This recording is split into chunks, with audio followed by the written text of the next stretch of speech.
Good morning, Chairman Graham, Chairman Goss, members of these committees. Before I proceed with my statement, I have a long written statement which I would like to submit for the record, and I'm going to orally summarize it, given the length of what we have here. The full statement will appear in the record. Thank you. But before I get into the main part of the statement, I do want to make clear to you and members of the committees that the information that's in this statement that we're going to present this morning has been cleared for public release. And as I think most of you know, much of the information that our staff has been working on over the last several months is obviously highly classified, or has been highly classified. In the course of the last 2 months, we have been working with the intelligence community in a long and what I would call very arduous process to declassify much of the information that we have reviewed and that we believe is important to the public's understanding of why the intelligence community did not know of the September 11th attacks in advance. And I would point out that that process, we want to say for the record that we appreciate the many long hours that have been put into that process, and what I believe for the most part has been very constructive cooperation with the executive branch on that process. A good number of professionals from the community have been in working groups and have gone over with our staff the details of this information to put it in a form where it could be released publicly. So we have made very good progress. But I do need to report that by late last night, we were able to resolve all but 2 issues about relevant information, 2 issues where we believe relevant information to the inquiry has not yet, despite our discussions with the executive branch, been declassified. And I want to make reference to those 2 issues because this statement has been prepared recognizing that those 2 areas remain classified. The 2 areas are any references to the intelligence community providing information to the President or the White House, and the identity of and information on a key al-Qaeda leader involved in the September 11th attacks. According to the White House and the DCI, Director of Central Intelligence, the President's knowledge of intelligence information relevant to this inquiry remains classified even when the substance of that intelligence information has been declassified. With respect to the key al-Qaeda leader involved in the September 11th attacks, I am advised this morning that the White House, and not the DCI, has declined to declassify his identity despite an enormous volume of media reporting on this individual that has been out there for some time. The Joint Inquiry staff disagrees on both of those issues. We believe the public has an interest in this information and that public disclosure would not harm national security. However, as I believe you know, we do not have the independent authority to declassify intelligence information short of a lengthy procedure in the U.S. Congress. And we therefore have prepared this statement without detailed descriptions of our work in those 2 areas. Mr. Chairman. Mr. Chairman. Mr. Romer. Mr. Chairman, parliamentary inquiry. Mr. Romer. Are the committees bound by the classification decisions made in these 2 instances? It is our advice from staff director and counsel that we do not independently have the authority to declassify material, and therefore we are constrained by the decisions made by those who have that legal responsibility. Further parliamentary inquiry, Mr. Chairman. Is there a process then that either the committee or the Congress can undertake to challenge a classification decision such as that? The answer is yes, and I would like, Ms. Hill alluded to the fact that there was such a process. I think she described it as being cumbersome.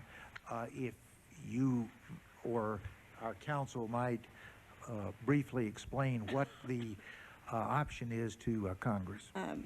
Mr. Chairman, I am not an expert on the committee process. As I understand it, from speaking with the full committee counsel on this, it would require the Congress you'd have to have a vote. I'm not sure if it's the full Congress or the Senate or House, but there's a vote involved. You would have to run it through the Congress itself would have to override that classification decision.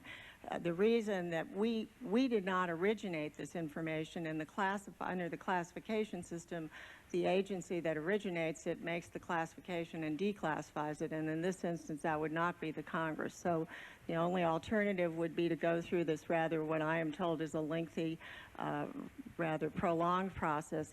I should point out that right before the hearing this morning, I was advised by the White House that they were going to look at these two issues again, and they thought they would review it again within the next 48 hours.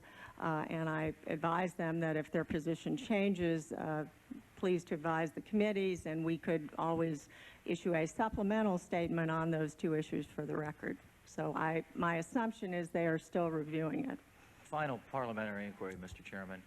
Does the chairman intend to have this committee consider or debate that kind of process? I'm not advocating that we challenge it at this point, but certainly understanding more from the Joint Inquiry staff that strongly disagrees with the decision as to why might be helpful in a deliberative sense for the committee. I think there are two questions in your inquiry. One is whether we might consider utilizing the currently existing process in this or future instances in which we have a disagreement as to whether the information which is being withheld is in fact classified information, i.e. that it relates to the national security. Second question might be, as part of our final report, we might want to recommend to our colleagues a change in the law that relates to the congressional role in declassification so that it would be more available as an alternative in the event that there was a disagreement between Congress and an executive classifying agency. Well, Mr. Chairman, thank you. I hope we do have a robust discussion of this, and I appreciate your patience. Thank Mr. Chairman? Yes, Ms. Pelosi. Mr. Chairman, thank you, Mr. Chairman. I want to join you in your earlier comments commending Eleanor Hill and Rick Cincagrane and the Joint Inquiry staff for their fine work. And I want to inquire if it's possible, just on this point that the parliamentary inquiry that Mr. Romer brought up, if Ms. Hill could just clarify, it says any reference to the intelligence community providing information to the President or the White House. Could you give us an example of that? What we're referring to is obviously, and it's clear as you go through this statement that I'm about to present, that we are talking about a number of intelligence reports which we have had declassified through this process. And part of our role was not just looking at what was the reporting, but where the reporting went. And you will note that this statement includes many intelligence reports and in some instance says they were provided to senior government officials, I believe is the wording that's used, but there's no reference on any of the pages as to whether the President received that information or not. And we have been told that information, in other words, not what is in the report, but whether or not it went to the President would be classified under this decision. And when you say the President, you mean any President? That's correct. And clearly, if you look at this statement, the reporting has dates on it, and the reporting is not just reporting that would have been under the current administration, but also reporting that was made under the prior administration. So, and the decision, in fairness, obviously, to the White House, it is not simply as to this sitting president, but as to any president. Well, I would hope, Mr. Chairman, whoever is presiding here, that Mr. Romer's comments will be taken seriously by the chairman, and that the committee should consider their options under existing committee rules to make this information public, depending on how it goes in the next 48 hours. And I think that the White House should be aware that there is strong interest among many of us to have this be the most open process possible, in fairness to those families who are affected, that we heard from this morning, and really in the interest of a democratic society. Thank you, Mr. Chairman. Mr. Chairman.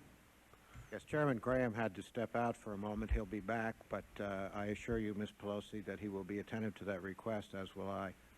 Is it a point of inquiry or on this matter? On this matter? Mr. LaHood. Mr. Chairman, I wonder if the two chairmen could approach the White House within the next 48 hours, since they have this under consideration, to encourage them to make this information public and to relay the will of, I believe it's the will of the Joint Committee, that based on what our staff director has said, that this information is important to be released. And if it sounds like they're trying to make a political decision, and we would, the Joint Committee would encourage them to release the information. I say that because it's under consideration, and I think it's important, particularly given the testimony that was provided by the first two witnesses.